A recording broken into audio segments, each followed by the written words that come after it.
कल्पना सचमुच वह वर्कशॉप है जहां इंसान द्वारा बनाए गए सभी प्लान सही आकार में डलते हैं।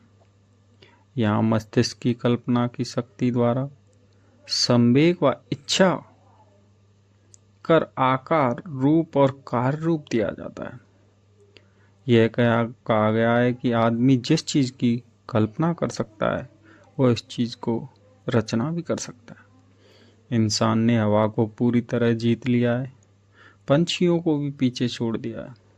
कल्पना दो रूप में होती है, संश्लिष्ट कल्पना और रचनात्मक कल्पना। संश्लिष्ट कल्पना इस शक्ति द्वारा इंसान पुरानी अवधारणाओं को, विचारों या योजनाओं को नए कम्युनेशन में व्यवस्थित कर सकता है। इस शक्ति से कुछ नया नहीं रचा जाता, यह अनुभव, शिक्षा, आकार, अवलोकन के हिसाब से काम करती है। आविष्कार वाले लोग इस शक्ति का प्रयोग करते हैं। इसका अपवाद सिर्फ जीनियस है। रचनात्मक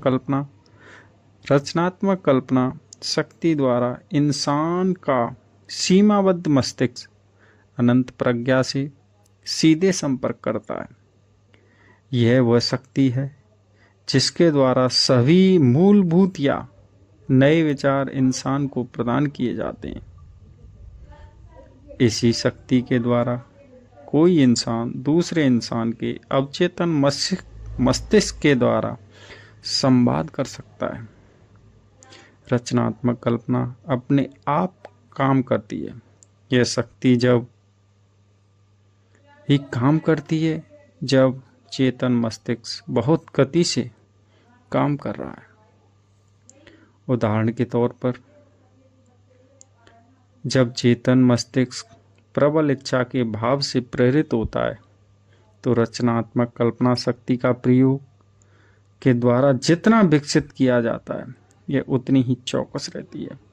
बिजनेस, उद्योग, फाइनेंस को महान लीडर और महान कलाकार, संगीतकार, कवि, लेखक महान इसीलिए बनते हैं क्योंकि उन्होंने रचनात्मक कल्पना शक्ति को विकसित कर लिया।